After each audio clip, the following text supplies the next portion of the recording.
안녕하세요. 오늘은 진정한 기독교의 의미를 새롭게 바라볼 수 있는 주제를 다루어 보려 합니다.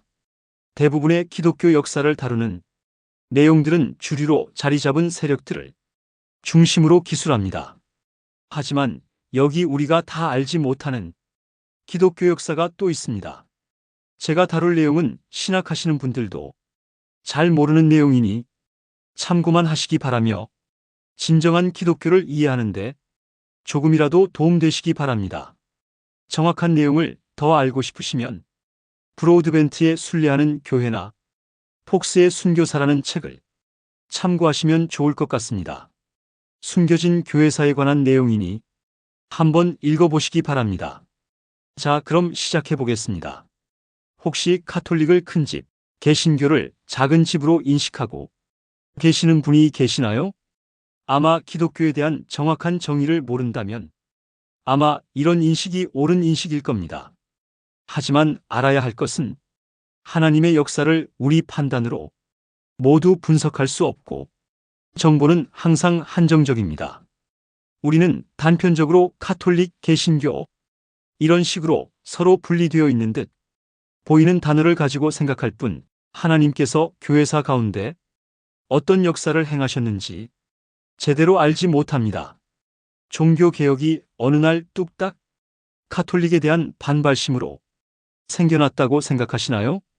실제로 제가 대학교에서 교양 과목으로 역사 수업을 들었을 때 그 부교수는 말하기를 마르틴 루터가 어느 날 무심코 95개조 반박문을 비텐베르크 성당 앞에 걸었는데 카톨릭에서 지나치게 루터를 의식한 나머지 이를 키운 결과 우연히 종교개혁이 일어났다 고 하였습니다. 이런 말을 어떻게 생각하시나요?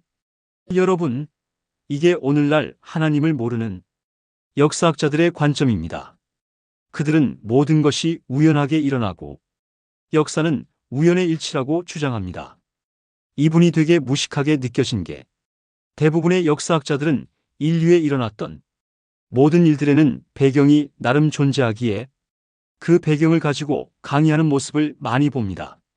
상식이 있고 이성을 가지신 분들이라면 한번 생각해 보십시오.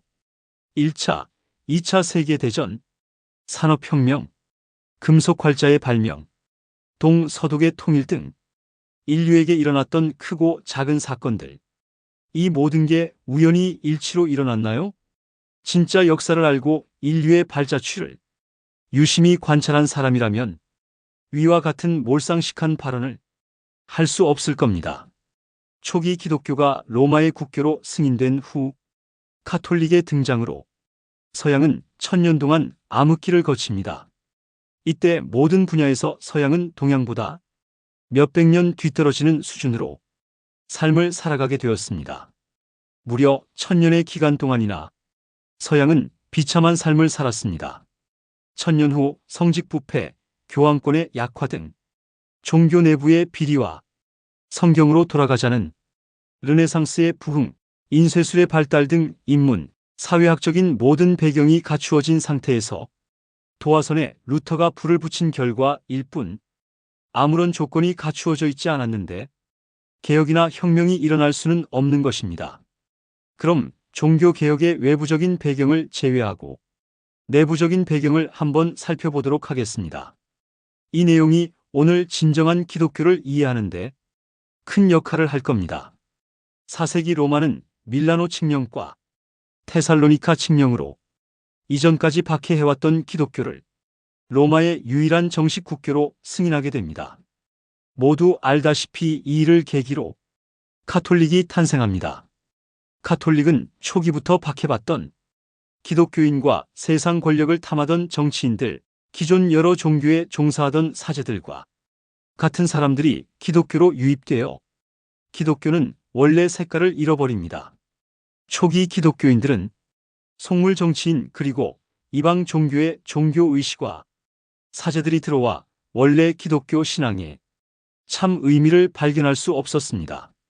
과연 이런 혼합된 종교 집단을 보면서 이전까지 핍박받고 순교의 대열에 참여했던 참 그리스도인들은 어떤 행동을 보였을까요? 이들은 자신의 순수한 신앙의 모습을 지키려 여기저기 유럽 각지로 흩어졌습니다. 이들 공동체의 이름은 바울파, 보고밀파, 왈도파, 알비파, 롤라드파, 후스파, 제세례파 등 주류 교회인 카톨릭으로부터 이단으로 간주된 사람들입니다. 카톨릭이 성당을 중심으로 제사를 지내고 마리아를 숭배한다든지 각종 이방 종교의 의식을 갖다가 접목했습니다. 교리로는 우리가 잘 알다시피 성경에도 없는 구원론과 연옥 등 온갖 사람의 상상력으로 만든 얘기를 진리인 것 마냥 포장할 때 숨겨진 교회들은 성령과 성경을 중심으로 신앙을 고수했고 검소하고 청렴한 공동체를 이루었으며 카톨릭의 제도화된 의식을 거부하고 평등한 형제 자매로서의 삶을 실천해 나갔습니다.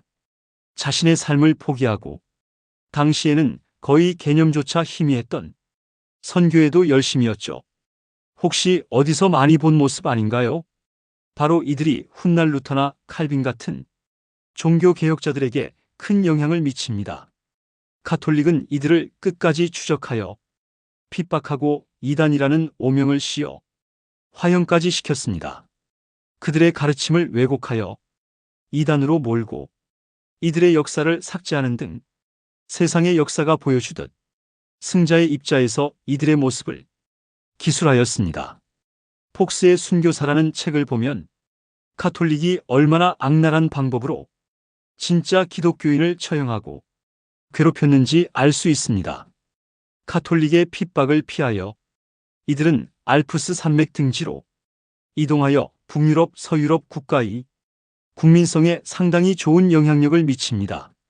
이 순수한 신앙을 보존하려는 자들이 노력과 헌신이 유럽을 중심으로 한 종교개혁의 밑거름이 되었다는 사실을 아는 사람은 그리 많지 않습니다.